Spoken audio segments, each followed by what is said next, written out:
What's good, party people? This is According to Woods, and I have the honor and privilege of talking to a consummate mixed martial artist, a martial artist who's competed in bare knuckle, right? Boxing and MMA. She's the one, the only Danielle Wynn. Danielle, what's going on? Oh, nothing. Just having a Sunday. How are you? Good. I mean, Sundays are usually like kickback. I think, just by the virtue of doing a podcast, right? Like, it's different than most Sundays. It's not Lionel Richie easy on Sunday morning. Like, we're like, no, we're in this. Like, we're in this, Oh, right? you know it. Yeah. So I kind of want to go back to the beginning, because there's a lot of cool highlights, in your career thus far, right? But the fact that like Bellamere just signed like a developmental deal with UFC, what have you. Well, you faced that. I mean, like Bella in her first MMA fight. That's pretty crazy, right? But before we get into that, like, how did you get into combat sports? So actually, I started boxing in college just to kind of lose weight because they say the freshman 15, freshman 10, or whatever, you gain 10 pounds. I was not about that life. I didn't want to like. I was like, no, I don't want to. I don't want to gain weight like that.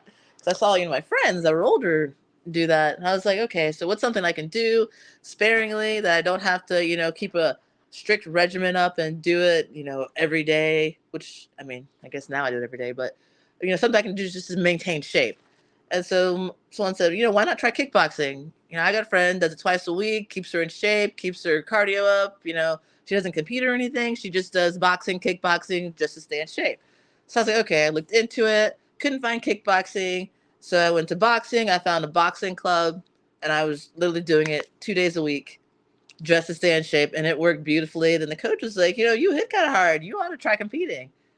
And so I looked into more classes and then I started boxing, but I couldn't find any boxing matches really at the time.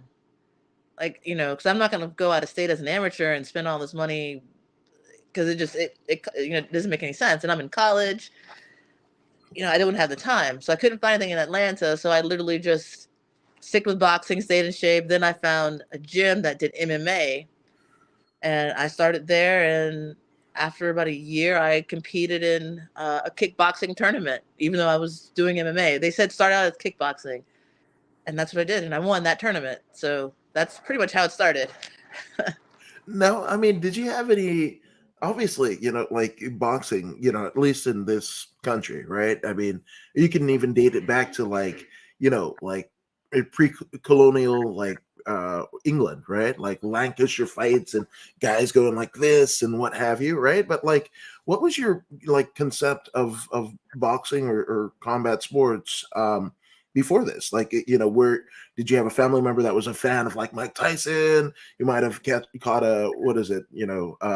A Muay Thai fight on ESPN like '86 because you had to look far to watch like competitive Muay Thai like pre 2000s and what have you. So like, like what was your concept of like fighting?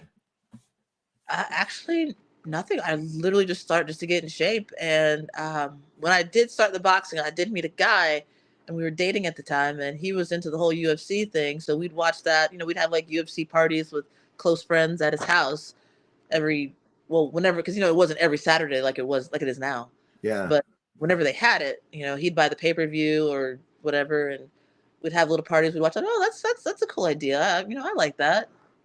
It's a little more for me. It's a little more entertaining than boxing is, because boxing, I Hmm. just feel like you're just ignoring a whole half of your body.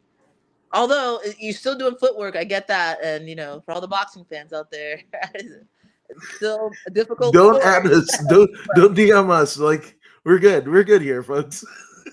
Yeah, I don't know. I just something about kicking somebody is, and then the takedowns and everything you got to worry about. Is, Yeah, no, I mean, I'm 100% in my fandom, right? Because, like, yeah, I grew up a kid of, most kids of the 80s and 90s is like, pro wrestling, right? And then, Mike Tyson dominated, whether it be his fights, in the fever behind it, or just, the infamous stuff that he got himself into at that point, right? So, yeah, like, it was just like, it was everywhere, or like, I lived in a place in the Bay Area and like San Francisco area. Well, actually across the Golden Gate Bridge in Marin County, but a lot of like immigrant families, right? And a lot from Mexico, Central and South America, where like boxing is life. I mean, even in like the British Commonwealth, like we were talking off air, like my mom, coming from Fiji, right? That's a British Commonwealth. We have Boxing Day, like a whole day where the government Yeah. puts on boxing, right? So like, like it was just everywhere. But then like I fell out with when MMA came, because it's just like there's so much more, right? Like boxers almost seem one dimensional, and I'm not saying that in terms of to like to degrade them, right? But it's just Right. like Right. it's different. Like yeah, like going to your first Muay Thai fight, right? And you're like, oh, they kick in MMA, they kick in Muay Thai, right? It should be the same, right? But when you think about it, right, how much harder that a Muay Thai striker can kick because they don't have to defend takedowns, it's a whole different thing. Same thing with boxers. You can hit a meat hook, like right hook and whatever, and throw with abandon because like you don't have to get taken out. Now, on the other side of it, obviously you're going maybe 8 to 12 rounds and you don't want to gas yourself up. But Right. Yeah. you know, so was it kind of that way? Yeah, it was that way for me because it's because I actually did do some kickboxing fights as an amateur, and I went 3-0 with that. And it was nicer to kick a lot harder and not worry about takedowns. But then I just kind of ran out of opponents, and I want to MMA. But yeah, it's because it just encompasses everything, and I don't know, it feels complete to me. No, 100%. And it's when you're thinking about a fight, like almost a throwback to the old UFC, like what works, right? When you don't have the rules and regulations about you, like what works? Like somebody attack you on the street, what works, Sure. right?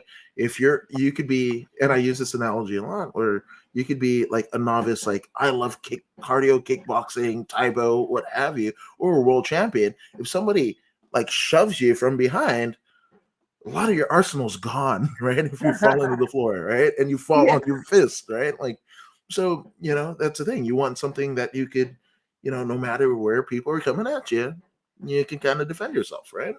Right. Right. I mean, hopefully it never comes to that, but yes. Yeah. Yeah, yeah, that too, right? Hopefully, nobody's Yeah. pushing you from behind. Like, let's not condone that.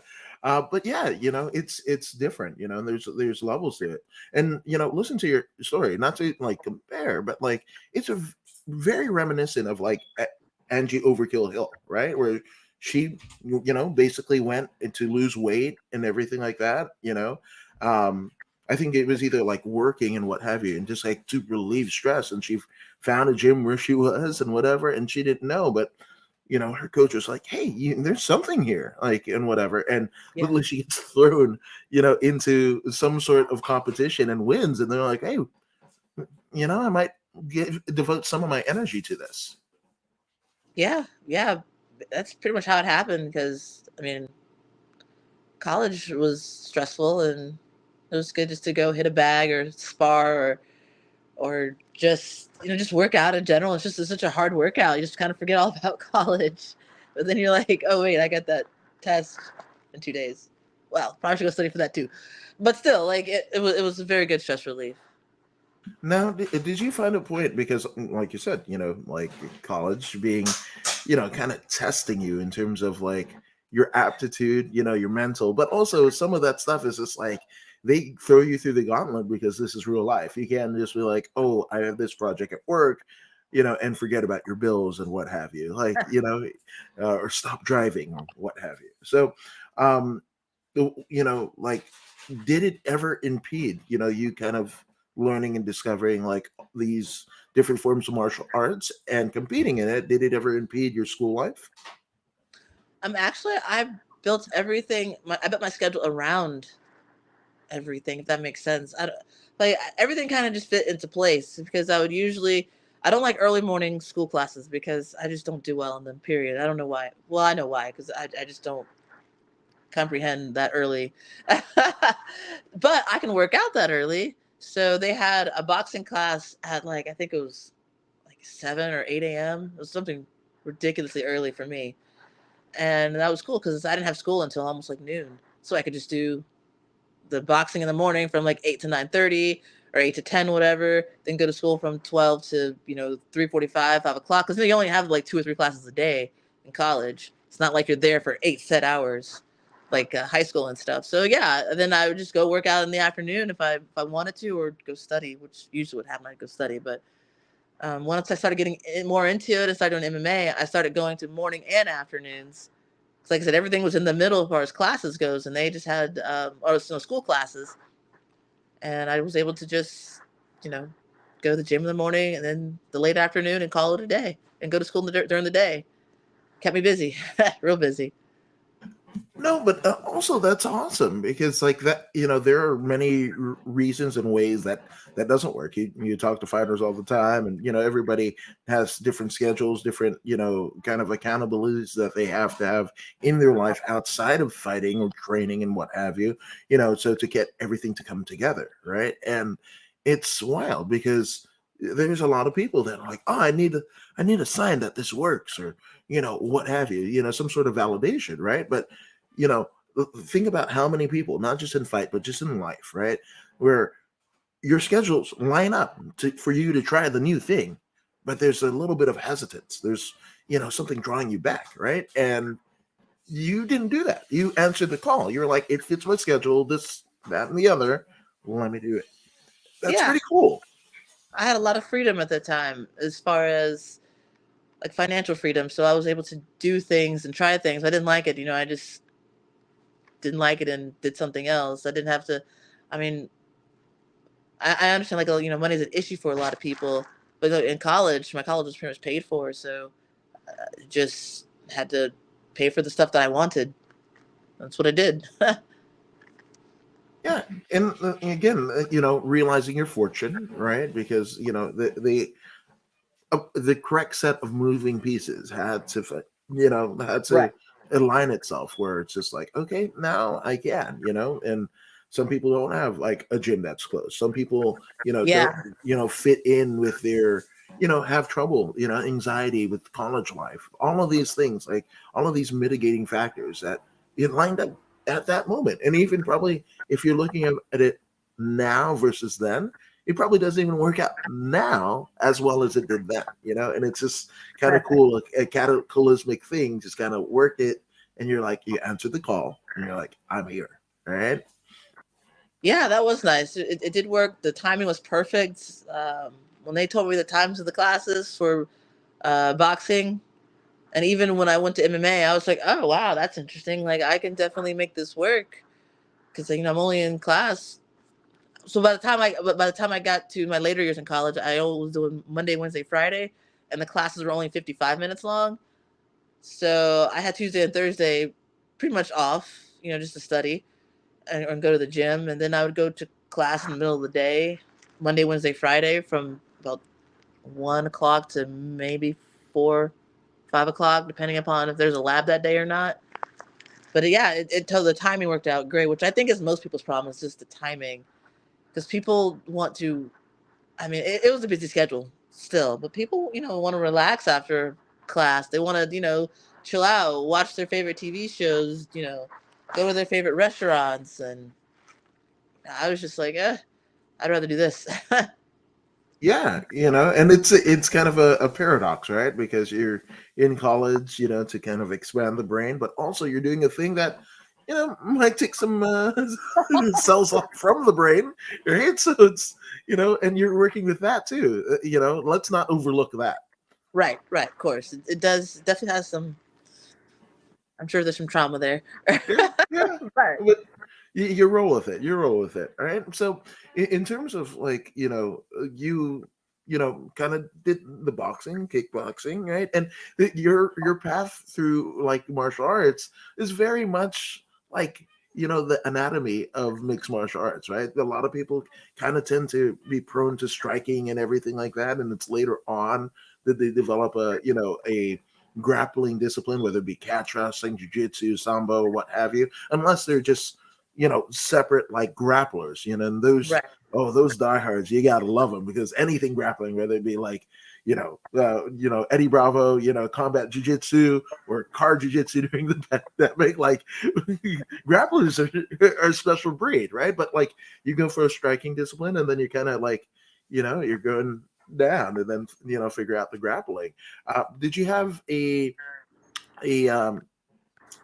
I guess a preference into striking or grappling, or did you just like, the world is my oyster, I'm just going to try everything, it's a buffet?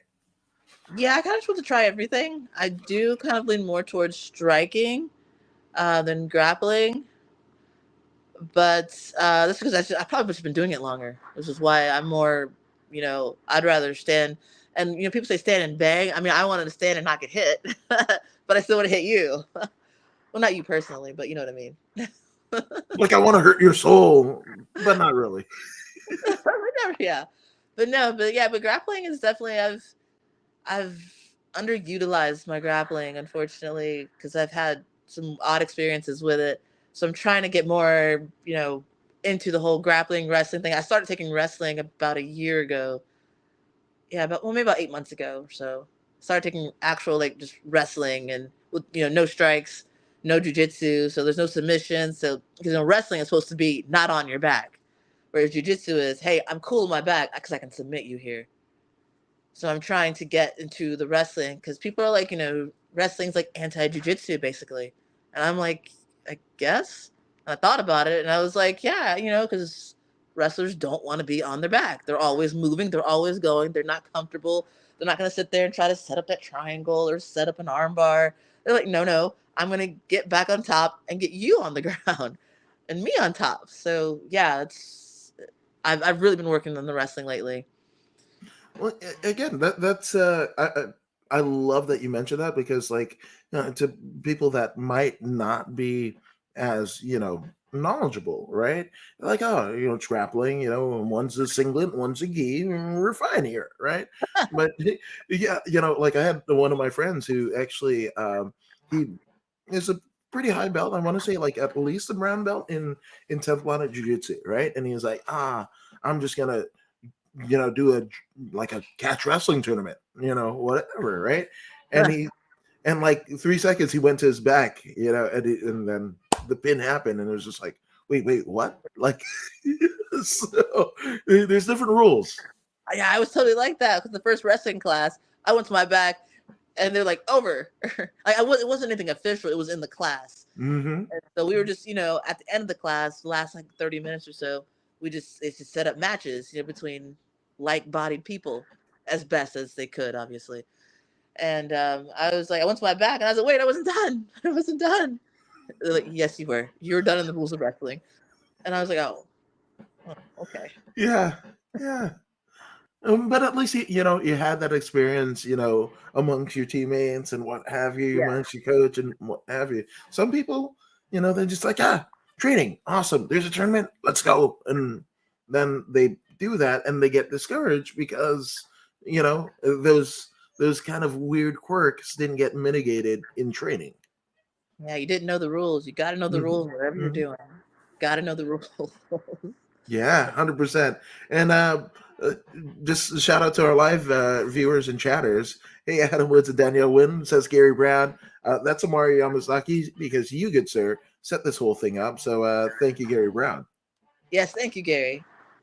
Yeah, dude, I reference that as the Mari Yamasaki, not the let them fight. If he dies, he dies. But like this. Are you familiar with? Yeah, Yeah. yeah, I remember. I saw a couple of those fights that he refed. Woo, woo.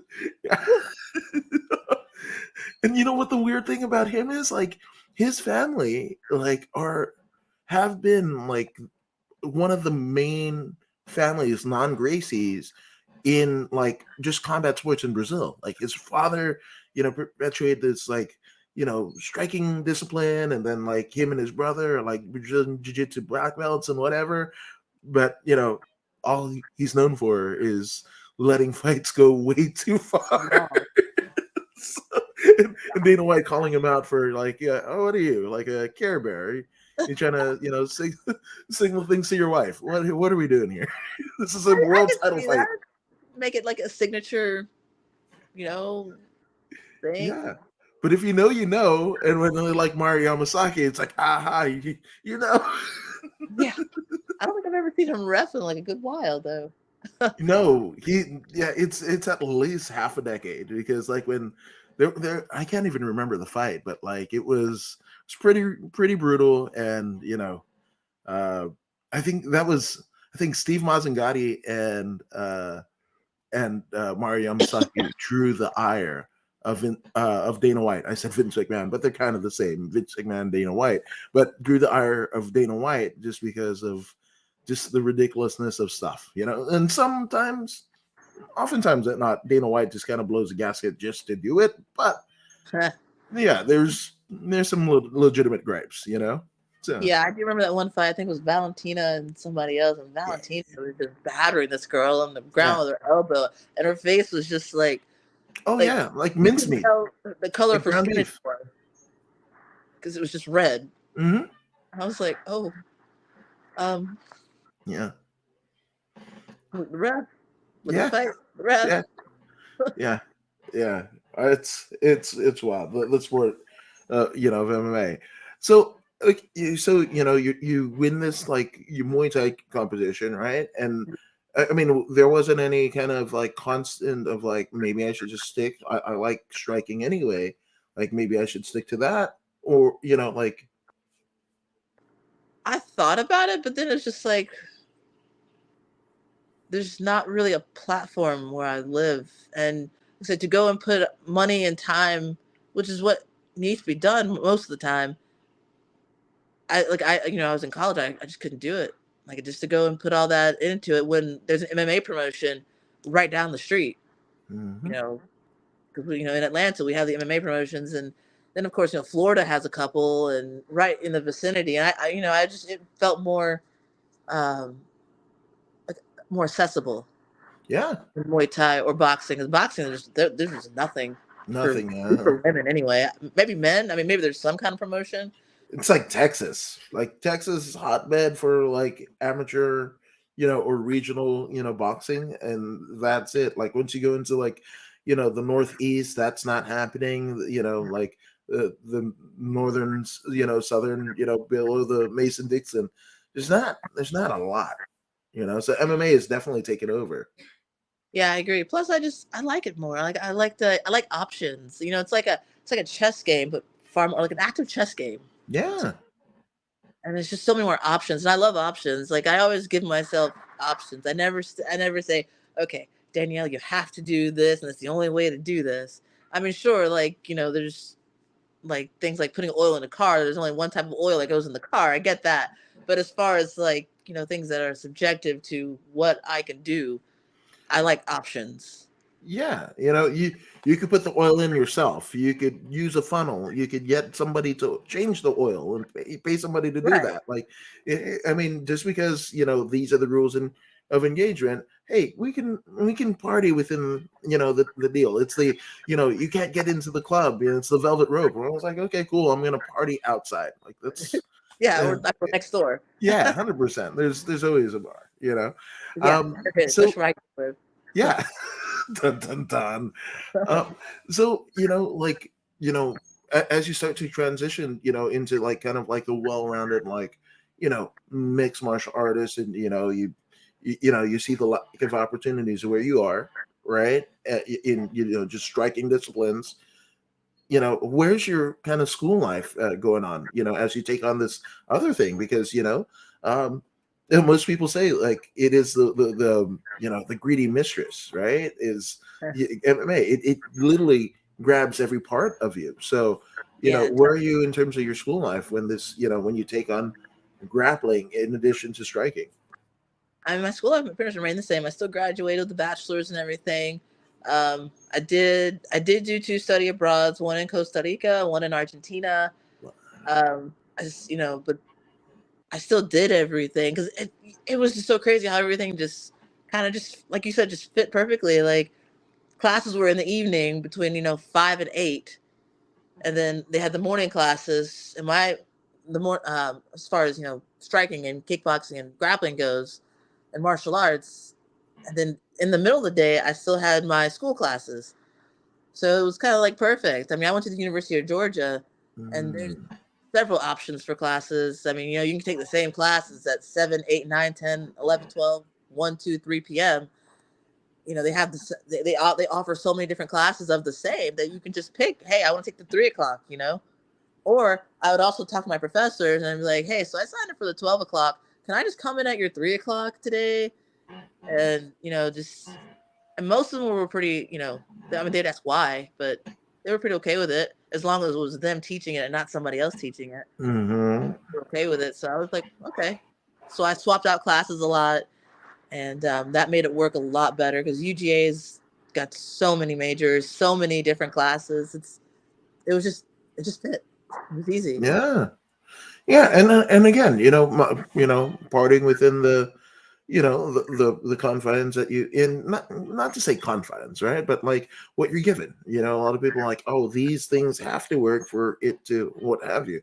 But asking a teacher, like, hey, I've got options here and what have you. Those, there are some that don't play to that and just like, oh man, this doesn't work, or this is my favorite lesson, or there's some kind of like out that one can give themselves, and like, yeah, this couldn't work, but just kind of doing those things outside the norm, asking a teacher, they've got two different classes, like doing that, right? And how it ended up enriching both your life, your college life, and then your life outside.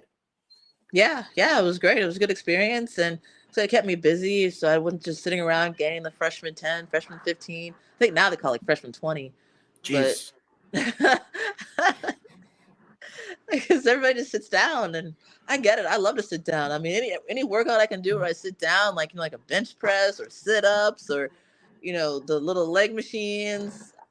I'm all for it for sure because I love sitting down. But you can't just sit down all the time. Yeah. No, 100%. And that attitude, is why Gary Brown is, kind of posting here. Danielle Wynn is my favorite fighter to work with. She's a kindred spirit, like you can, and he's Oh, seen and done a lot, as Gary Brown, so like that comes with a warmth of a wealth of experience, him saying that. And not to, again, degrade, there's many great people, that are in yes, his roster, right? But just like, yeah, I can do it. Like, that's kind of half the battle. Is like, yeah, I can do it, and then you just kind of figure out how, and right, there you yeah. go. Yeah, definitely. I mean, I'm definitely pretty flexible in my schedule now. Like having a bachelor's, because I still have another job, makes getting. And people say go, you don't have to go to college for everything, but it depends on what you want to do. But it made having a job where I can pick my schedule because I only have to do. I don't work Friday, Saturday, and Sunday, so I'm able to still make what I make and work Monday through Thursday. Normal hours, 8 to 4, and then I can go to the gym in the afternoon and just spend 2 or 3 hours there in the afternoon. I mean, I miss the morning classes now, but still, I get the 3 hours in the afternoon. And things have changed since when I was in college as far as the class time because they used to do it like 6, 7 in the morning, which but now Hmm. nobody shows up at 6, 7 in the morning. Yeah, yeah, yeah.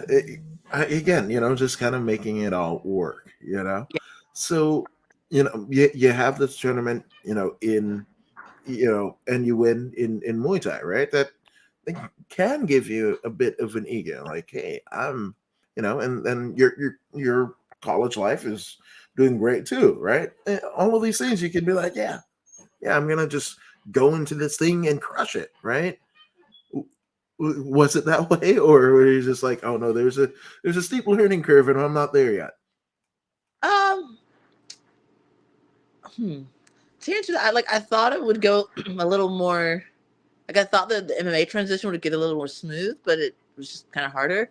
Mm, But the Muay Thai thing, I didn't anticipate on winning that because my first opponent because it was a tournament, it was tournament style. right. You know, because it's I guess what they call like a round robin where you fight Round somebody, robin, like a eight fight. person bracket type deal.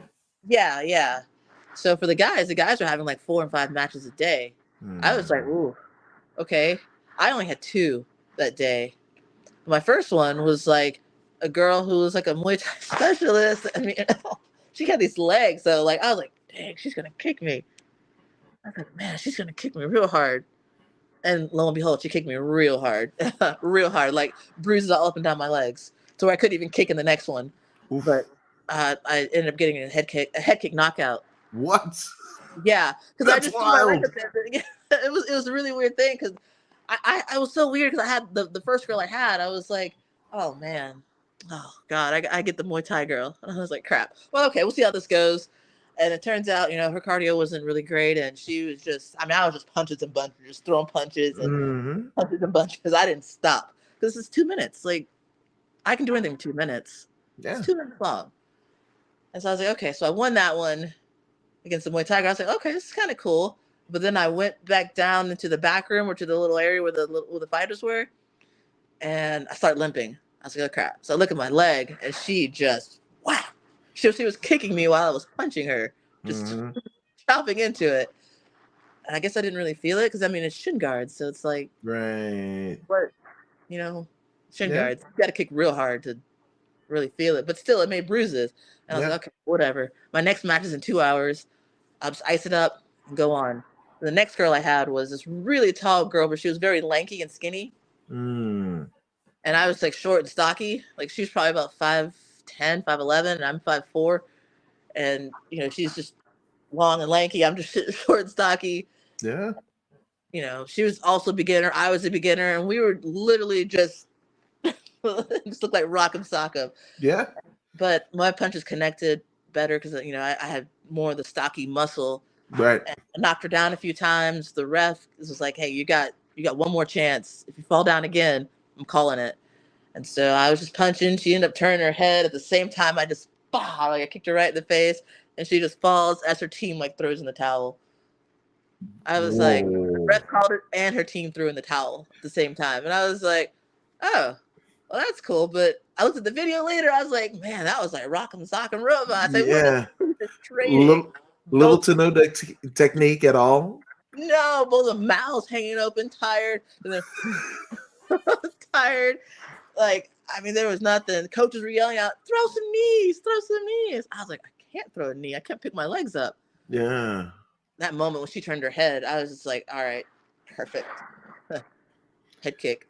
Yeah, my God, and like as you kind of, I mean, really new in your kind of ventures here, right? That's kind of a cinematic moment, right? Like knockout, like in my head, a movie played out, right? It was like, oh, first one, turn my dang legs, and it's like kickboxing, it's Muay Thai, right? I got to use my legs, and it's all like I feel like the bruises are like holes in the Swiss cheese. Like my legs are Swiss cheese, but I got 2 hours to kind of get it together and everything like that. And then you just go somebody who's kind of, I mean, not the physical equal, but kind of in terms of experience, you're equal, right? Yeah, And you have this like, oh, they've only got one more chance, right? Like one more chance, and the ref is calling it, and then you just any kind of like indecision that the ref might have had, you just took it away from him because you knock him out at the same time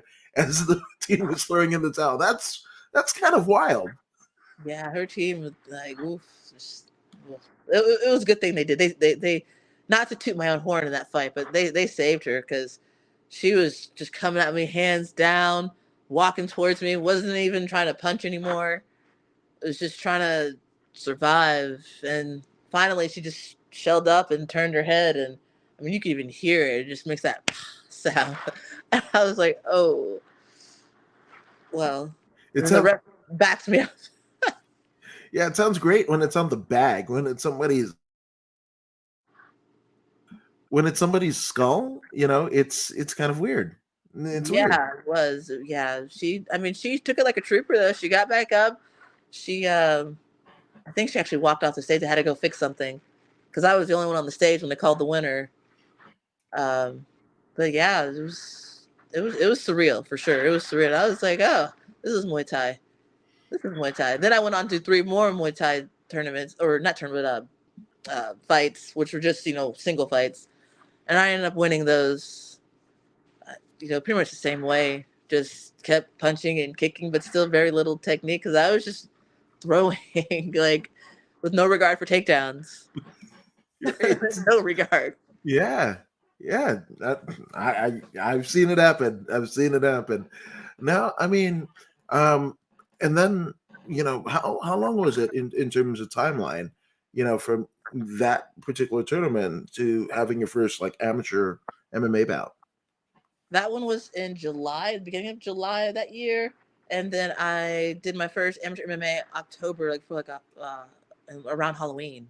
It was actually I think it was like a Halloween themed, like Yeah, I mean, it could be wrong, but Tapology has it as like NFC 100. yeah, NFC 100. Yeah, Yeah, so I did it there, and that was cool because we got really cool medals for that one. Like they felt nice, they felt heavy and nice, and like I know you I, work, you had something tangible for all the work that you put in. right.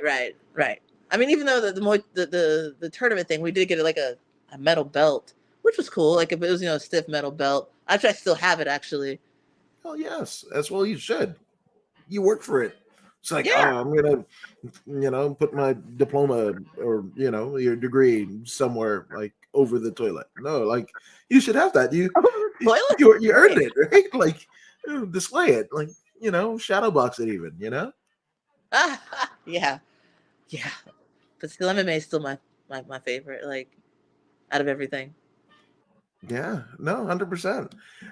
Charles, the Professor Wilton in Canada, he's a wheelchair boxer chiming in. So love to Wow. have you. Yeah, 100%. Yeah. And that's the thing. It's just like like everywhere, when I started watching like, MMA specifically, like it was like pride for me. Like one of my cousins might have had an illegal box, where it can get all the pay-per-views and what have you. But I was just like enthralled, and you know, Yeah, that's good word. but there was not many places where you could go to practice it. And I mean, I grew up in Inglewood, so like the Gracie HQ, right? The Gracie family HQ wasn't too far, but I mean, on a bus, it was right. And when you're looking at like 200, 300, $500 a month classes, you're like, there's no way. You might as well have said that it's $1 million. Like it's so far out, so far fetched, and what have you. Where now, not only are there better places to train, right? But I mean, there's events happening almost once a month, depending on where you live. Yep. You know? Totally. Yeah. Here, definitely at least once a month. I'd imagine. Except for like the holiday months. Sometimes those get a little lacking, but I understand because I wouldn't want to cut weight during Christmas either, or before Oh, Christmas. there's some people. Well, there's some people, and they just absolutely hate the holidays. Like I saw one person across my social media, like, oh, and I'm a pretty high level person, right? And it was like the last 3 years I've been booked to eat. I mean, like to cut weight when everybody's eating Thanksgiving dinner. Like this sucks, but this is the sacrifices you make to be the best at what you are. So they spun it, but you could tell Yeah, like I wanted that stuffing. Like really, I wanted that cranberry sauce. I know, right? I know, right? That'd be difficult. I've taken fights after Thanksgiving though, which, eh, I mean, it was a struggle bus, and Yeah. then I took one after New Year's. That was a struggle bus. Me and the other girl both. We were just like, sit there. It looked like a sparring match because it was just we were both just just tired and full. Yeah, sometimes it means like that. Sometimes it is. And Charles Woodson actually, adding to the backpack of experiences in life because he says, I'm a new MMA para combat athlete too, growing my skills. Shout out to you, sir. I'm just saying. Right on. Right Yeah, on. got to grow those skills for sure. Oof. Yeah, 100%. So, I mean, you had this Muay Thai experience. You had the MMA. The first couple fights. But are you also kind of taking maybe jujitsu competitions in between, or is it just like MMA is my deal? I'm gonna stick here. I haven't been, but I really want to start taking jujitsu competitions. My issue I have with the jujitsu competitions, I did one, and they're usually on Saturdays. Mm, However, there's not a whole lot of females that do it, and if there are, they're so spread out that sometimes there's a lot of mismatches, or you just get one match, or you get nothing. And I remember they told me to show up at like, I think the adults started around like 11 or 12. They told me to show up around 10 to register. I sat there all day and got one match. Oof. And I'm just like, I can't waste the whole Saturday. I could have been training. I could have been cleaning my house. I could have been doing anything other than sitting here. 'Cause I could watch what I saw on TV. Yeah. Because, it was streamed, so I could have just put it on my TV and done things around the house and gotten things taken care of. I work from home, so I could worked, but it's so hard for me to sit there all day Saturday and get one match. And it's like they made me sit there, and I was like, can I go and come back? And they're like, no, because we're not sure when you're going to go on. Mm-hmm. And I Yeah. was like, oh, okay. Uh, So I didn't know when to plan to eat food, because I don't want to toss my cookies on somebody. oh yeah, that's not great. That was the thing, and I was hungry, and actually I did do another one, and I didn't get any matches. And they tried to tell me, oh well, you could just do it in the next one. Well, the next one's was like in like it was in like North Carolina or something. I'm like, I gotta go to North Carolina and spend a whole Saturday there. Yeah. And I was like, no, I want my money back. It Yeah. was just a big hassle to get my money back. It's like, if you couldn't supply the product, which would be a match, I want my money back. Yeah, but there are those few, and we kind of know those hooks. There's one person in the tournament bracket, and you beat the one person, or nobody in their weight class, and whatever, and like, oh, I got the medal, I got the belt, like, and post it all over the socials with, like, there's those people, Yeah, I didn't even post about it, because the one that I did, because it was very. I mean, the girl was like 125 pounds, and I'm sitting here walking around at 145. It was just like, it was just kind of me just laying on top. It was just Mm-hmm. like, I just kind of, like, I even finished it, but I didn't say anything, because it was she's 20 pounds less than me. It's like, Yeah. it's like me bragging that I just submitted a child. Yeah, it's the impromptu absolutes, right? Where you're like, oh yeah, 120-pound weight, yeah, it's cool, whatever. You guys are both white belts, Yeah, so they don't yeah. have to give you the money back. And they're like hundreds of dollars. And Yeah, it's like, I paid 100%. $100 for this. I can fight MMA for free. Yeah, yeah. Well, I mean, obviously, different states have different commissions, right? So, like, I Right. mean, do you have to do the medicals and stuff like that? Have your Yeah, for license, or MMA. Yeah, we did the that's medicals. so it's not exactly free, like Yeah, getting but your the bread. medicals Like, last 6 months to a year. oh, okay, all right, that's not So, bad. depending upon the state. Like, I think Georgia is 6 months with blood work, but other states are like a year. Yeah. So it's like, I could do something in 3 months and not have to pay anything extra. And Wow. now I get paid. So, See, that's so different. In California, it's just like every fight, new medicals. whoa. Yeah, that's why I was like, oh, does it cost that much? I was like, oh, I mean, like that's where sponsorship is key. It's crucial because, like, Yeah. like $300 blood work for a fight that you might get, 500 to show 500 to win, but that's kind of on a high end of a regional card, right? So $300 medical. Holy crap. it's California. Oh, And like, yeah. yeah, like Texas, like we do everything better. It was like California, we do everything more expensive. More expensive. So it's like a house, yes, house in Compton, $1.2 million. What? There's bullet holes in it. Still, there's like we put a Whole Foods. You be happy. It's like there's a Starbucks drive-through, and we're good. 1.2 doesn't make sense, but it's California, man. I grew up. I mean, I was born in NorCal. Spent some time in Central California, and then spent the lion's share of my life in SoCal. So I think I'm snake bit.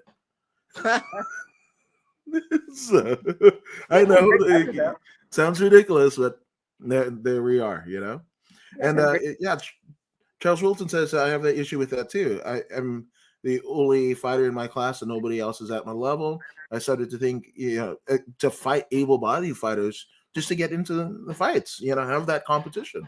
And that's a struggle. That is definitely a struggle, you know? Yeah, I understand that because we have no females hardly. I've never fought pro in Georgia, like never, because the one time I was offered, I already had another fight, so I didn't take it. And she took another fight. I don't know what she's doing now, but like I've never had a pro fight in Georgia.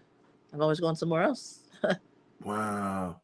Yeah, sometimes, it's sometimes you can go home, right? You want to have that crowd. You're like, I know like 80 people at least that'll, shell out the Yeah. 45, and the ticket sales will mitigate some of the costs and what have you that go into fighting.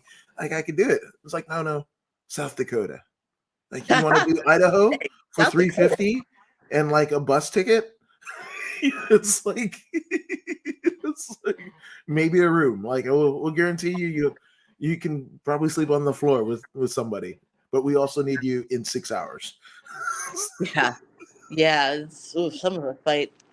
Yeah, it gets crazy sometimes. It does. It I does. always read my contracts though to see what I get, what the Yeah. What details. the I terms read are. them. I read them because they're only like a page, maybe 2 pages, if even. Hmm. So it's like read it because I've heard of fighters signing contracts and realize they're signing 3 fight deals to a promotion like in North Maine, and they live in Arkansas. And Hmm. it's like so now you got to go to Maine for 3 times, and it doesn't include hotel and travel Right. 3 times. Hmm. And I'm Yeah. just like, and you're stuck. You're in a contract. I Yeah. mean, it's legally binding. Yeah.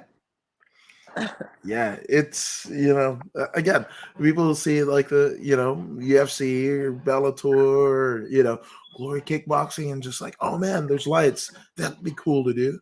But the struggle that just to get there, and like again, the regional cards, the amateur cards, how many to get experience, and not every coach or gym are the same in terms of like, hey, you're ready versus you're not ready, and if Right.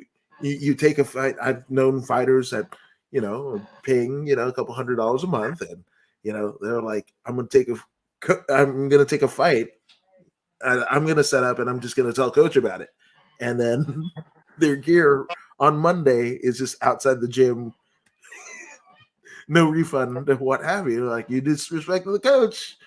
I'm supposed to tell you. And sometimes that's an awesome thing, and sometimes there isn't. We know about the Ronda Rousey. She went from Venice to Glendale, which is, in good traffic, it's about 25 minutes, but it could be as much as an hour and a half. And she's driving and whatever, and they're telling her no, no, no. Like, yeah, I mean, Yeah. she was like, waiting tables and bussing tables for that gas money, just having a pretty, by her own self-admission, pretty shit car, and going all Yeah. this way, and cutting weight in your car, putting a trash bag on. And she was a bronze medalist in the Olympics, and still, like, these people are like, no, we're the gatekeepers, like, it's weird, the dynamics, so Eh, it's not so easy to just like, oh, I'm gonna just fight on ESPN.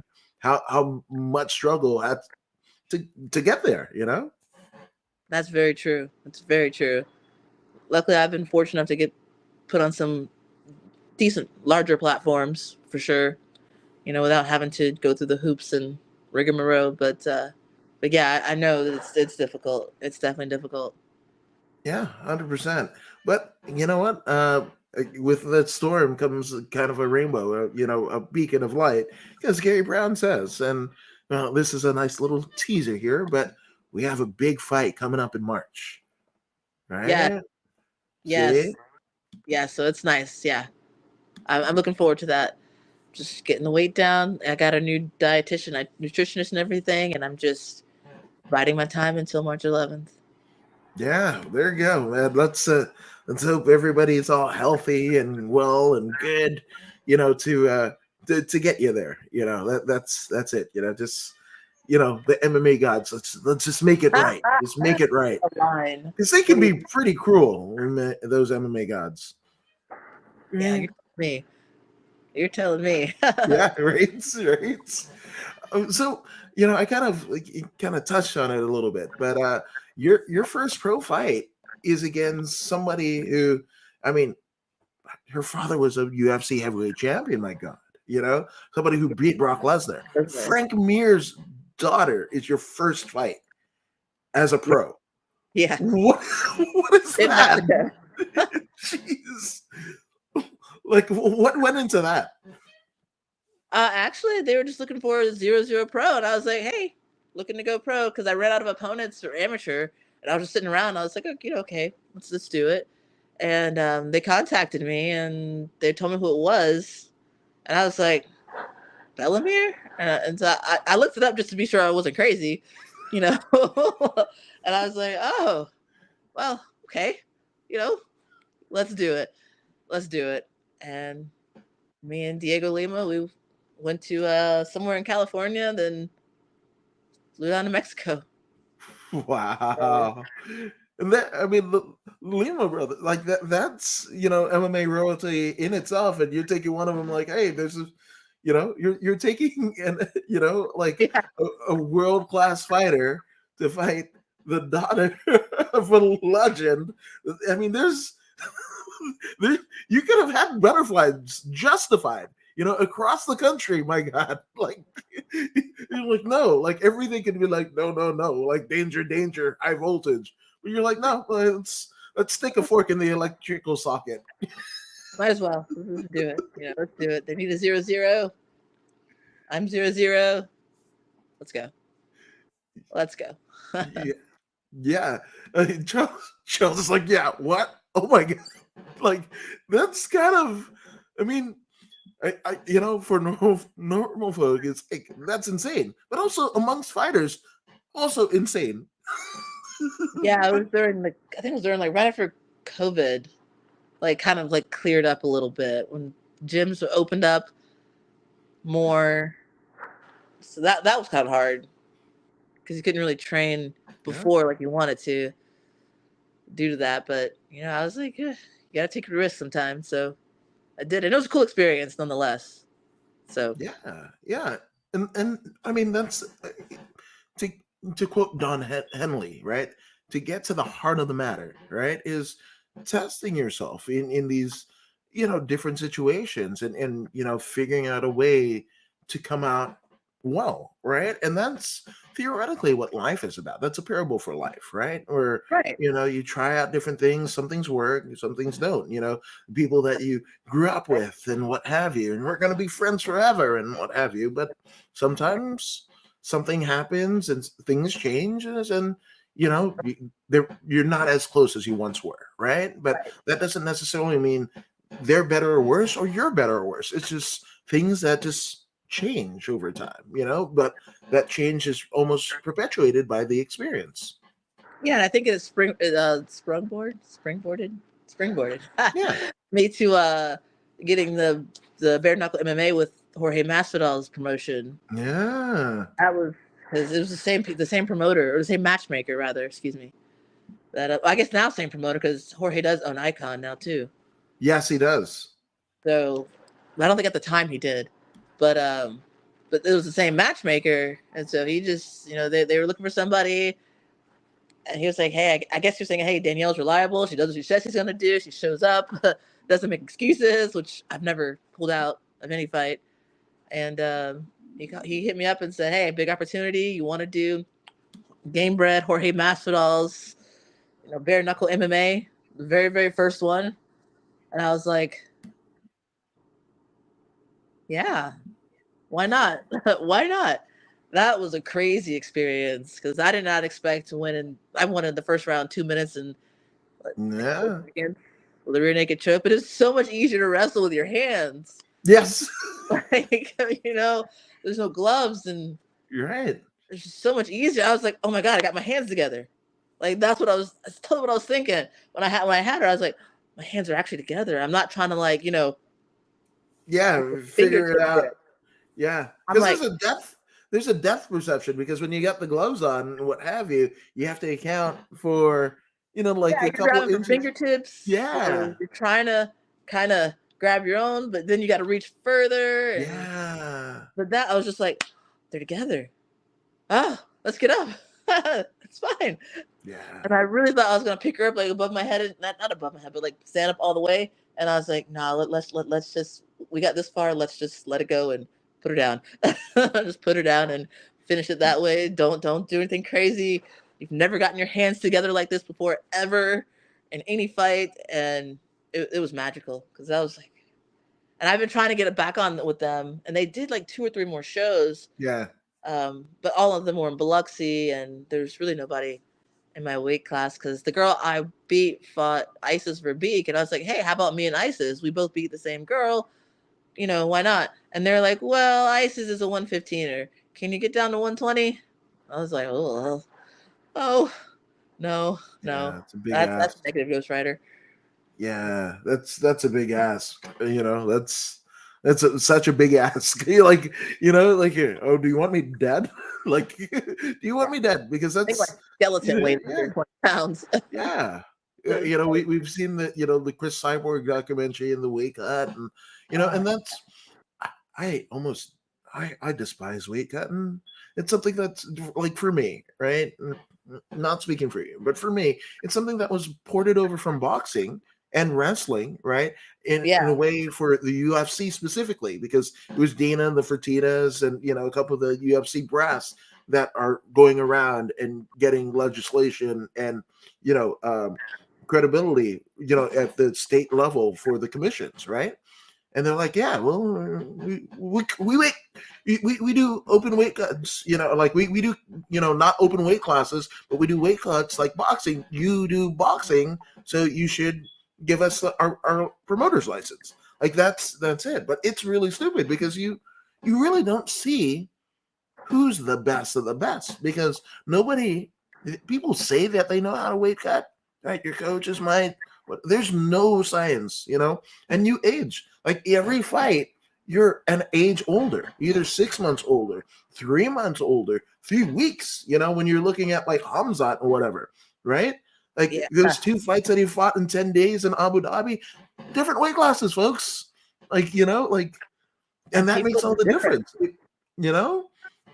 So yeah, I just think it's dumb, and especially when you're talking about like brain hydration and all that stuff. When you literally suck all the nutrients out of your body and go like, yeah, if it's same day weigh-ins, I'm gonna fight tonight, or if it's different day weigh-ins, again, different, your amateur versus pro, state to state, it all Right. varies. But you get a day of hydration or 8 to 12 hours of rehydration, and then you fight. But sometimes you don't. If the weight cut didn't go, as planned, or even if it did go as planned, well, putting back on the weight, that's also putting your body through another gauntlet, and then you're also going to fight. Like, Right. no, you're not getting the best of the best, And again, I think it's old and antiquated, and most people are like, oh well, like I made weight like a professional and whatever. And it's like this was never the profession was not the professional weight cutting championships. This Yeah.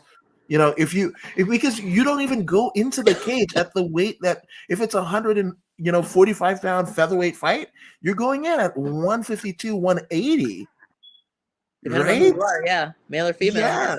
So why even have a weight class? If you're weight cutting, you're for a small window of time, literally the minuscule window of time, that's exactly what you're weighing that weight, the contracted weight. But you're not fighting at that weight. At that. Nope. Nope. Nope. No. I don't think I've ever fought at weight like at ever. Just saying. Yeah, just it's weird. It's weird. And But people kind of going through your, like again, you've fought on like some pretty good like platforms, to be, so young in your career, but you're also so experienced, You talked about Icon Fight, Valor Fighting Championship in that area. That's one of the best, Game Bred Boxing. You're facing Pearl Gonzalez, out of Manolo, man, that's a friend, but Manolo has like Elimile McFarland, and he calls himself the Broadfather because he's got so many women fighters, and he's taking them to the highest of high. I mean, Liz Carmouche was the first time that he entered my radar when Liz fought Ronda, in the first female fight in the UFC, and Pro Gonzalez, man, she's fought everywhere. Yeah. She also there's a particular instance where she didn't get sanctioned because some alterations that happened. Yeah. I think they overcame that eventually, though. They Like, did. I think New York eventually Yeah, scrapped. yeah, but New York is weird. It's like Texas. You never know what you're gonna get. My Ah, goodness. Yeah. Um, yeah. And Beacon says, yo, thank you for joining in over on Twitch, man. Love to have you here. And Gary Brown says Peak Fighting Championship is also one of the best regional promotions around, And that's the cool yeah. thing to say. Like, there's not like a promotion around that's one of the best. Meaning there's many. There's so many. If you're a fish, there's so many streams and ponds to kind of float around in. You can swim upstream, downstream, what have you, but there's a place for you to apply your trade. That's cool. It's true. Yeah, that is very cool, actually. Now that you Yeah. put that. Yeah. Oh, I do want to touch on this. This is a personal one for me, and I did talk about like Elimale, right? Yeah. Um, but you actually had a canceled bout with one of my old, actually podcasting partners, Maria Ria Ria. Rios. Yeah, because and that's fun too because she faced Elimale, Yeah, in she did. Elimale's first one of And her that was first Bellator fights, yeah. right? And then Illuminate goes on to become champion. Yeah. I did a show called Gym Crashers with Maria, and we've even commentated fights. Like that's a friend. So it's amazing when I saw that. Like again, like not many people have Maria Rios in their topology. Whether it be fight or canceled or not or whatever. So like I thought that was kind of fun. Yeah, that was unfortunate. The promotion canceled the whole like show. Yeah. So it was like it wasn't nothing she did, nothing I did, but the promotion just canceled the whole show due to other reasons. I'm really not even sure. I think it was more like licensing for some of the fighters because they were out of state, or I mean out of country or something. Yeah. But yeah, because I was actually looking forward to that. I'd still like to fight her eventually. I don't know if that's ever really going to happen or not, but um, yeah, she actually just fought a girl, Alexa Connors, that actually trained with Oh wow. before that fight, and Alexa did win and got onto Invicta. So kudos to Alexa for sure. Yeah.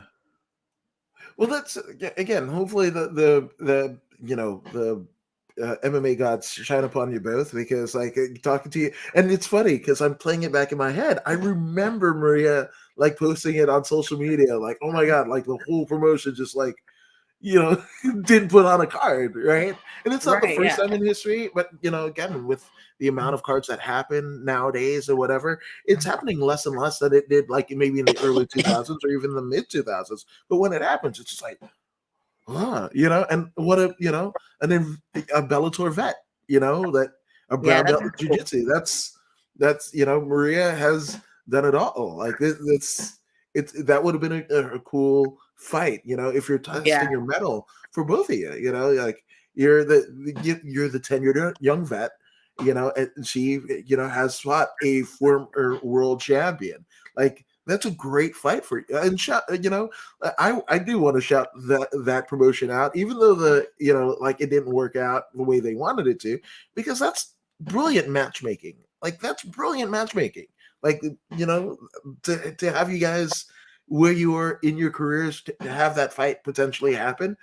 Kudos to you folks. Like that's pretty dang Yeah, cool. it would have been cool. I mean, I'm just glad that they gave us ample time to do something else. So that was, which I ended up getting next level. I fought on next level fighting championships instead. So that was, I think, it was like a month later or something. So they gave us ample time. So that was Yeah. cool in the promotion that they were like, "Hey, this is not happening," without saying it like a week before the show starts. Hey guys, sorry. Oh, I've been to some shows where you show up for weigh-ins and there's nothing. Yeah. I think I would lose my absolute mind. I would. Yeah. Oh, but there was one that like, um, I okay.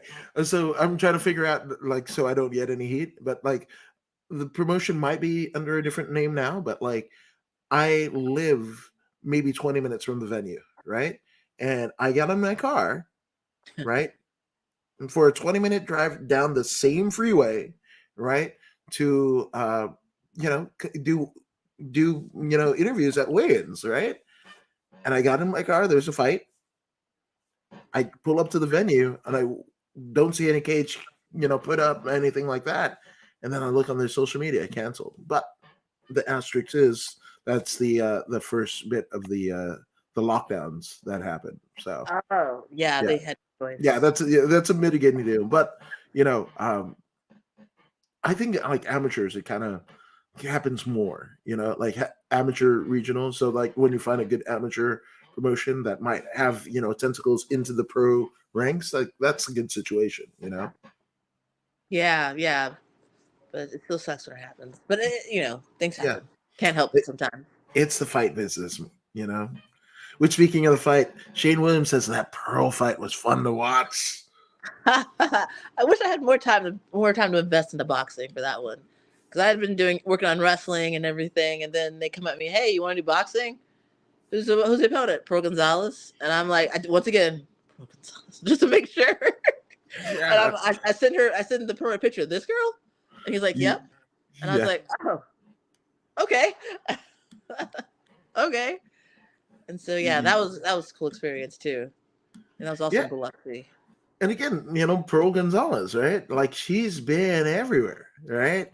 Yeah, And trained with everybody. She's done combat jujitsu. She's done Invicta, the aforementioned, UFC run, HFC, in the, I think it's definitely the South. I want to say like Louisville or Kentucky, one of those, what have you. But she's literally, competed almost in every facet of, mixed martial arts, including BKFC, right? So yeah, it's just, like I don't know, like that's a big test. That's a big test, and even to hear you say like, oh man, that like I didn't do straight boxing, but also, I mean, maybe she had the BKFC, one of the BKFC fights. Yeah, yeah. she She had had BK. definitely went on the Yeah, win against Teresa Sagala, a friend of the show, and Britton Hart, which I mean, for a while, Britton Hart was the darling of BKFC, right? yeah. Crazy, crazy fight, and yeah, man, like there you are with her, and you get it, like that's pretty cool. It was a cool experience. Yeah, I just didn't have the time to put into boxing, and I just and then all I could think about was like takedowns in that fight. I don't know why that came to my mind in that fight for whatever reason, but it did. So, but it is what it is. It was still fun. I enjoyed it. Well, that's definitely the MMA, right? Because how do I stop getting hit? Yeah, I guard my face for sure, but also let's shoot for a takedown. Like that's Right. your Yeah. MMA brain. Yeah. But give it like I said, it was so cool, and she was a sweetheart about everything. So kudos to her for winning, but she deserved it for sure. For Yeah, sure. no, 100%. I mean, again, you just, as a fan, just seeing that, and you've got some big names. That's why, like March, let's do alms bear to the MMA gods to make sure that this happens, that contracts are signed, and everybody weight cuts, and nobody gets injured and what have you, because like this, but I mean. Gary Brown said it himself. This is a big opportunity that's presenting itself in March, right? Yes. Yeah. I agree. So as long as everything aligns, which on my end it's getting it's fine so far. So I'm actually like dieting down. I told you I hired somebody or a company rather, and I'm actually like dieting down little by little by little, so that the day of weigh-ins it should be pretty simple. Maybe Heck just yeah. not drink a couple cups of water. Well, yeah, balloon up. Yeah, that's the death knell to so many great fights. My goodness, when you think about the pantheons of MMA, it's like, oh wow, even boxing and Muay Thai too. This, yeah, it's a weird thing, but obviously, Danielle, I mean, you've come so far in such a, you know, again, you're a 10-year vet because like the fights are there, right? You've been doing this a while, but also in terms of like the overall MMA deal, like some would even say like, oh, you're still new at this, right? And but you're getting experience all throughout, right? But there had Yes. to be an amazing throng of support, behind you, so you could tackle your academic and your fight life. So take as long as you need. This is your time. Let's get some shout outs out of the way. Actually, my parents probably. Was the one of the main funders of that, especially when I was in college. They took care of my college tuition. Of course, I had scholarships, so they didn't take care of like everything. But my parents were definitely ones where I didn't have to have any bills or anything. I just basically just went to college, worked, and trained for the most part. And then I had some, um, you know, a lot of my family members in the beginning, but then once I got over into ATT Team Lima, I started getting actual like sponsorships and everything. And Knockout Canada got on my team, Punch Skunk, Barber Orthopedics. So it's great having like an orthopedic team. So if something goes wrong, with a knee or ligament or joint or anything, like they were there. Man, it's just been great since going to ATT. Like the sponsors have just came in, and of course being on the larger stage for my very first pro fight was cool. But during my amateur career, it was definitely my parents. My parents were, so I invested all of what I had into fighting rather than having to try and pay tuition, pay for books. UGA Mhm. has a meal plan. It's like 2 grand a semester, where you just I mean, it's a very extensive selection. You have vegan options, vegetarian options, Um, healthy meats, more fatty stuff, and you also have your sweets, your candies, your chocolates, your for the average college kid that just wants to eat for fuel and not eat to die or whatever. yeah. So that was definitely very helpful having the meal plan every semester, and yeah. But when I turned pro, it was definitely 'cause I didn't turn pro until I got to ATT Team Lima, and that's when the sponsors just kept coming in. And I have to thank Jay General of Fresh Entertainment. He got me started. He found me at first. Um, he actually got me connected with Knockout Canada first when they were Tap Out Canada, Yeah. and but then Gary took over, and he's been wonderful. He's been amazing this entire time. Like he's like I thank him from the bottom of my heart for sure. I should send him flowers or something. Hey, would you Yeah. like flowers? I'm sure he'd appreciate the gesture, and especially he's a fellow academic, much like yourself, right? Yeah, That loves the fight game and just tries to figure out ways where he can contribute, So, yeah, man, shout out to Gary Brown, bro. for sure. Yeah, definitely. It's definitely been a big help lately. And the later part, yeah, I wish I had found him sooner. But you know what? Things happen when they happen. So Yeah, 100%. He understands. I mean, he, managers for fighters. Like, there, it's a different breed. So, he's been around long enough. I'm sure he knows. But those gestures, do it. Yeah, just do it. Like the Nike, right? It worked out for the Nike. So just do it. it worked out for the Nike. Yes, and just again the kind of the wild life of a fighter, right? I had my first fight in the UK, mind you. Charles is from Canada. My first fight in the UK, Oh, and 3 days before the fight, for some reason they didn't have the insurance and licensing for my fight. I went. He went over, had to pay $30,000, but they made a demo tape of him rolling on a heavy bag. Yeah, so I mean, yeah, that's something. But $30,000 for that type of exposure, right? Oof, that's yeah, that's a some year's salary for some people. yeah. Some Sometimes people. it means like that, So, and a lot of that, people can fall out of love, with the whole fight business and what have you. But Charles is still advancing his skill, right? There's Good, many. yeah. Yeah, and there's been many, triumphs and heartbreaks, right? People just see the triumphs, but there's been heartbreaks and what have you. To be in this, and to have a potential fight in March, right? Like you're here too, man. So Danielle, you got to give yourself a little bit of a pat on the back, I can't even reach now. Yeah, it's like my traps are Too so big. big. I like the flex, literally the flex. Yeah. Oh yeah, yeah. That's actually the thing I'm working on. I want to be more like streamlined. Okay. I started lifting after the bare knuckle fight, the bare knuckle MMA fight, because my opponent, I think she was like an aerobics instructor at the time, like Hmm. as well as doing MMA and Yeah. whatnot.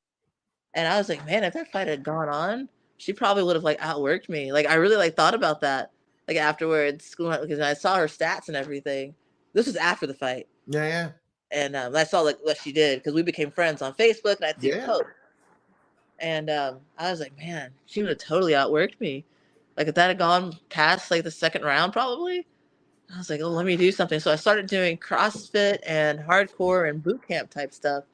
But then, the shoulders, I don't know what happened. Like I don't know what happened.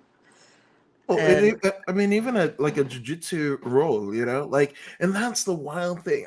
I love the intangibility of all combat sports, but definitely MMA, right? Like, no two blue belts are the same. No, right, and just because you're a blue belt in jujitsu doesn't necessarily mean you can basically take hits to the head as you try to triangle somebody or what have you, and you get yeah, knocked out, or slammed. Those are the scary ones, right?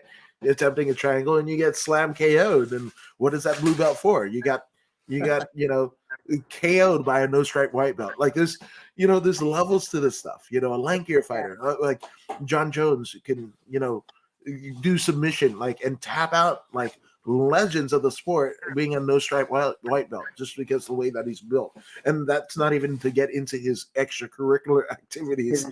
I Like, know, yes, I mean, what did he say to Danielle Cormier? I beat you when I was on coke. you're like, whoa, too much information. Yeah. Stop. But I mean, like the flex, like just to say that, and I'm sure, uh, especially when you go to the early days of the UFCs, and I'm not trying to out anybody, maybe some of the current, combat sports athletes, right? But I don't think anybody said the quiet part out loud leading up to a UFC fight that they were promoting on all platforms. The hate he had for Daniel Cormier. I know, that was wild. It was like, where did this come from? Then you have to think back. Oh, yes. Yeah. Well, I mean, again, most people just think about John Jones, right? But like, arguable, right? But you can make a strong argument, right, for him being the greatest fighter of all time, right? But he's also the runt brother of two NFL studs who are both not Yeah. just in the NFL, but Super Bowl champions, like the best at what they do. And I think like Chandler was all like, "Yeah, Dana White, give me like $30,000 to beat up my brother. I do it every day. Let me just get paid for it." Like he didn't need the money. It was just like, "Wow, I'll fight my brother. I always do. I always win." Yeah, nobody mentions what his brothers did. Like, I mean, I didn't even hear about that part until probably less than a year ago, maybe a year ago or Yeah, so. Like, when I really started watching, maybe about 2 years ago, because I know when COVID hit, I really started like just watching old MMA fights because there was yeah, nothing going on, absolutely nothing. I was sitting at home doing nothing. yeah. Like gyms, we were working out by ourselves outside, trying to make do. But oof, that was a rough time. But but you're here now, like, and that's the thing, I mean, me personally, I mean, this podcast wouldn't exist prior to July, 2020. So, there, sometimes we find a way to do Right. whatever the thing is, Build because it away. yeah, there's a will, there's a way. Which I mean, I know I kept you past the hour, but I do want to like Team Lima.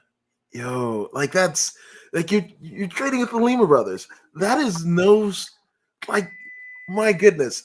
And again, like I don't want you to get into like the beefs and the whatever. Like this is not. I don't want to scoop or anything, but like that's a hell of an experience, man. And to be there and then get a Bellamere fight, like that's wild. So as a fight fan, I mean, what's the process? Like, how is it like? Obviously you're here, right? So it's got to be good.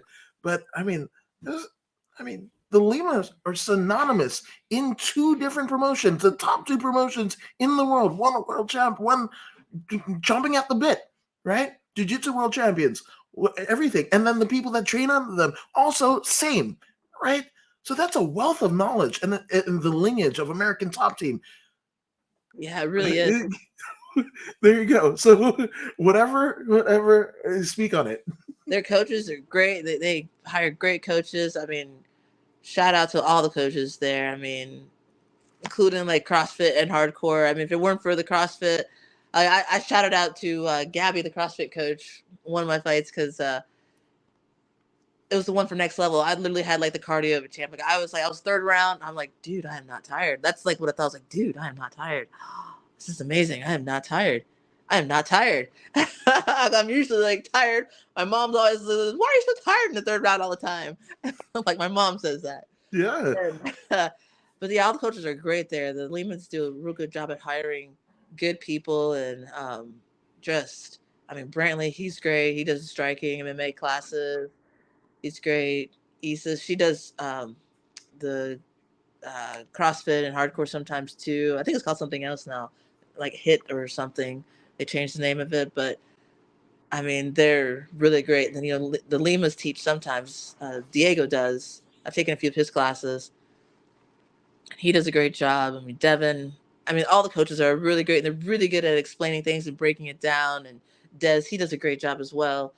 But they really I mean, how some people aren't good at explaining how to do something. Like they know that they're really great at this one thing, but they can't teach it. Their coaches can teach it. And it's nice having that there with them and then having, the support of having the name Lima, then ATT behind it. People are like, whoa, okay. So, I mean, they're amazing there, though. I love it there. I loved all the gyms I was a part of. So it used to be SPG Athens, but I moved due to a job because I get paid more in Atlanta than I do in Athens because Yeah. Athens, college town city. College town, yeah. Yeah, so Home of REM. Shout out to REM, right? yeah, with our EM and Georgia Theater and all that stuff. And Mm-hmm. I like the Georgia Theater. I went there for a few shows. Okay. Floor's a little sticky, too sticky for my taste, but yeah, whatever. A little too sticky. Like I think I ended up cleaning the bottom of my shoes after that show because I don't want to walk around my house. Yeah. But yeah, Athens it wasn't a place I couldn't stay there. You know, Working there was difficult because I was paying my own way after I graduated and everything. So I didn't have, the scholarship money, the parental Yeah. money and all that. And it was like, man, this is really hard. There's a lot of stuff to pay for. Yeah. Then, Atlanta offered me a better deal. I was like, the rent is a little bit more here, but I make enough for it. So I'm gonna pick up and move. And I was like, yeah. Then that's when I found the Limas and they're right in the area I needed to be in. So I was like, okay. Went to their facility one time, about passed out because it was so much work. Mm-hmm. Started turning green and all kinds of colors. And Douglas was like, "Oh, you're dehydrated." Like he made his face. It's like, Yeah. "Oh." And got me a Gatorade, and they took real good care of me and everything. And I was just sitting there, oh my god, because it was right after COVID, so I Yeah. hadn't worked out like that in months. And I was like, okay, it's fine. I'll get right back into it. And I was like cramping. I think I was in all kinds of weird positions, screaming. T-Rex in it. Yeah, my toes were all curled up. My calves were all just, tight. And he's like, Yeah. oh, I'll never forget Douglas's face because he was just like, ooh. Like he knew exactly what was happening at the time. And I was like, oh, well, okay, yeah. And I joined. There you go. There you go. So at the end of the day, I think it was like I'm gonna quote Jessica Simpson, but at the end of the day, a little bit goes a long way. That was a song I feel in the mid 2000s. I Oh, don't know where it would have fit, but I think right here. The good brother Addis says, "Hey, yo, Woods, have an awesome day. You as well, and also Danielle. My goodness, You've shared so much, and I feel just like so happy to kind of approach my day because like this went so well, because Thank you for you having me. I appreciate it. yeah, no worries, no worries. Like, I mean, and again, shout out to Gary Brown, for which this would not be possible. Yeah, I mean, it's Sunday, right? So you do the thing, right? So, shout out to Gary, but shout out to you, and also shout out to all of you guys that are chiming in on Facebook, YouTube, Twitch, Twitter, on the According to Woods pages, but also on bodyslam.net. Shout out to bodyslam.net, and my goodness, this has been just amazing. You're actually the first fighter that I've had on this year, so thank you for being the first. Oh wait, yes. Yeah. And I do want to say Again, thank you for Mario all the support as Musaki's well. right here. Oh Yeah. wait, my fingers don't do that. Yeah. Wait. I don't think It's I've the ever done life of the fighter. Yeah, no, 100%. No, I mean, I same. Like I started out in jiu-jitsu. Like I haven't done jiu-jitsu in like maybe about 5 years, Whoa. but it's been that long to get my fingers to kind of spread out that way because they crunched up trying to get collar chokes fools or defending it too. So like That's I'm my problem with Jiu-Jitsu. yeah. That's the main thing. I don't want to say I don't like Jiu-Jitsu, but I don't like Jiu-Jitsu because I like my fingers. And I Uh, see these people just taping them up. I'm like, I don't got time for that. I don't have time to sit there yeah. and look, Yeah. have Uh-huh. mittens. Like lobsters. Yeah, and Yeah. then you untape them and your fingers just like Mhm. naturally. Like, what's wrong with your fingers? Oh, Yeah. nothing. No. Yeah. And that's the thing. Yeah. I mean, again, don't want to be too controversial, but like Gracie said, oh, to do submission grappling, right? You got to wear a gi. Well, I mean, before Maeda, nobody was doing jujitsu, right? Like everybody acknowledges Maeda like taught the Gracies, right? But also they don't want to go one lineage further. What was Maeda? Like a catch wrestling judo guy from Japan who imported over to Brazil, right? Like, and that's how Brazilian jiu-jitsu kind of ends up where it ends up. But that's not even the only like the Gracie and Machados, right? With all due respect, like Of course, the yeah. greatest combat sports family, right? Because they're like, I think it was like Elio married into the Machados, so like John Jock and like you know all the Gracies that Hoyes and like they're all related. That's all the two top families of jiu-jitsu are one family, right? They're all Yeah. cousins and what have you. But they're not, that's not the only jiu-jitsu, right? There's just in Brazilian jiu-jitsu, there's like Gordo, there's like 80 different lineages, dating back to Maeda or different deals, right? Catch wrestling. That's another thing that doesn't get the love that it, I think it should, right? But when you get like Josh Barnett winning a UFC heavyweight title, like literally being the youngest one, right? And Sakuraba, who's like Gracie Hunter or Killer, depending on what you're feeling. Like he beat all the Gracies. Like all the Gracies, he beat them. Some of them. Like that's it. They had to have another generation, like the nephews of the Hoist and whatever. That it took a whole generation of Gracies to beat one Sakuraba. Sakuraba is a catch pro wrestler, folks. I'm just saying, right? There's other ways to grapple. Fedor is fighting Ryan Bader for the heavyweight title, for the second time, right? Yeah, one of the all-time great heavyweights of all time, right? Oh man. Sambo, Russian Sambo, which is half gi top, half biker shorts. Yeah. So like, when anybody's like, "Oh, you're not a purist or not doing, gi jujitsu," it's like, no, like no, this is a narrative that you're being told. You took it, hook, line, sinker. Yeah, I'm just saying, there's different ways to do it. Like everybody, craps on like the 10th planet or no-gi jujitsu, and it's just like, no, if you're in a fight with somebody not in a raincoat, like you want to do no-gi jujitsu. Oh yeah. But if you have somebody in a petticoat, okay. Yeah. The blazer. Yeah. I don't know. I still don't think I'd go to the ground though with somebody. Yeah, no, 100%. But even the still, like, what is if you're going out in everyday society, right? What's the closest thing to a gi? Somebody in like a trench coat, right? Yeah. Has a belt, has collars, and has sleeves, right? So if you're a gi jiu-jitsu practitioner, now mind you, no stripe white belt, so whatever. But just on the outside optics, right? Unless you get somebody in a detective outfit, 70% of your arsenal's out the window. Gone. Like when if somebody's trying to rob you, nobody's looking for IBJJF points or the timer.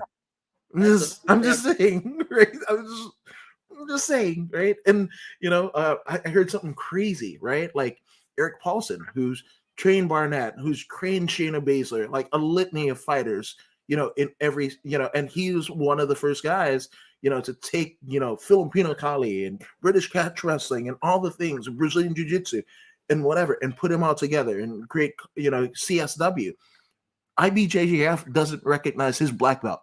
I'm all like, wait, I thought the Gracies with the UFC wanted to see what works in different situations, but you're not gonna.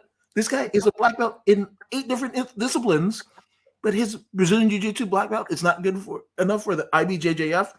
I'm Yeah. just saying. all you can do. I'm just saying. Just saying, folks. Just saying. Don't They got at some me. good rules there. Don't at me. I'm just saying. One of my teammates couldn't compete for IBJJF because their blue wasn't blue enough. The blue to get to wear the rash guard of your, but it wasn't blue enough. And I'm like, that's pretty blue. And he's like, no, it's more purple, and he's a blue belt.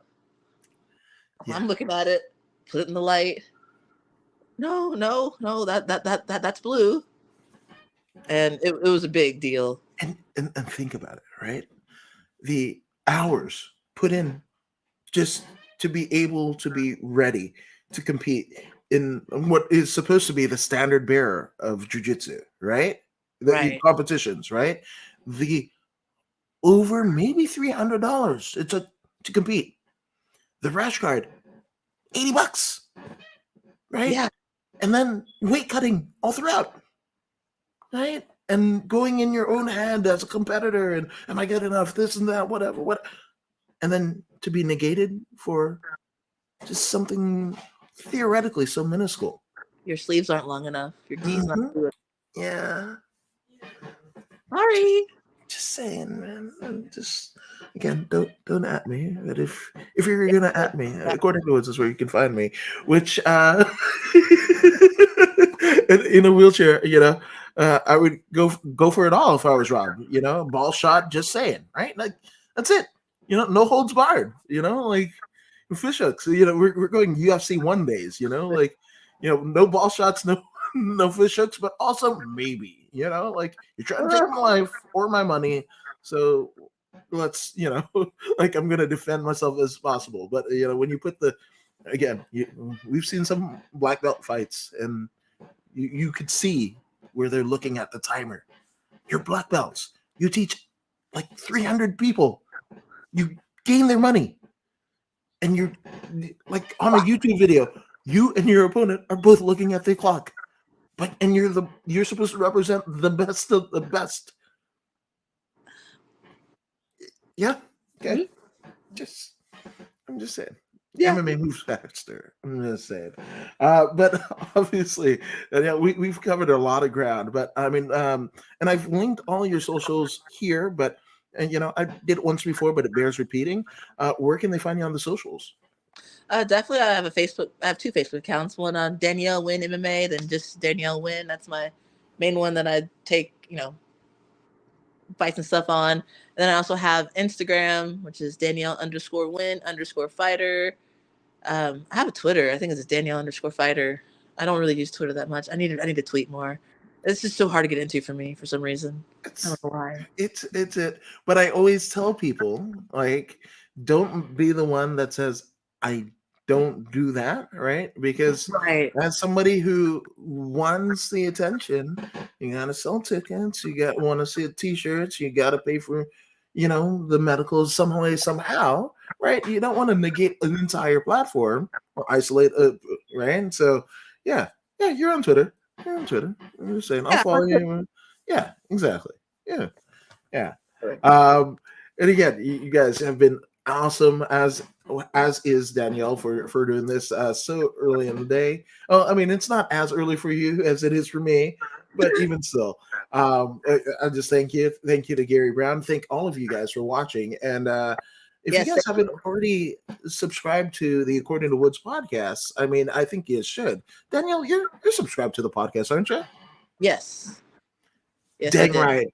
So be like Danielle and go ahead and subscribe to the podcast. And again, made it easy for you. Facebook, YouTube, Twitch, and Twitter, as well as bodyslam.net. So go ahead, give them a follow. Lots of great content. I mean, I think just on myself, I'm not tooting the horn, but there's over 3,300 hours of content within the last 12 months, you know? So not 12 months, 22 months, but I'm not good with the maths. So there you go. So go ahead and subscribe to the podcast. And if you don't believe me, you don't believe Danielle, and I don't know why you wouldn't, well, here's mixed martial arts athlete and pro wrestler Zeta Zhang to convince you. Hey, this is Zeta Zhang. Make sure you subscribe to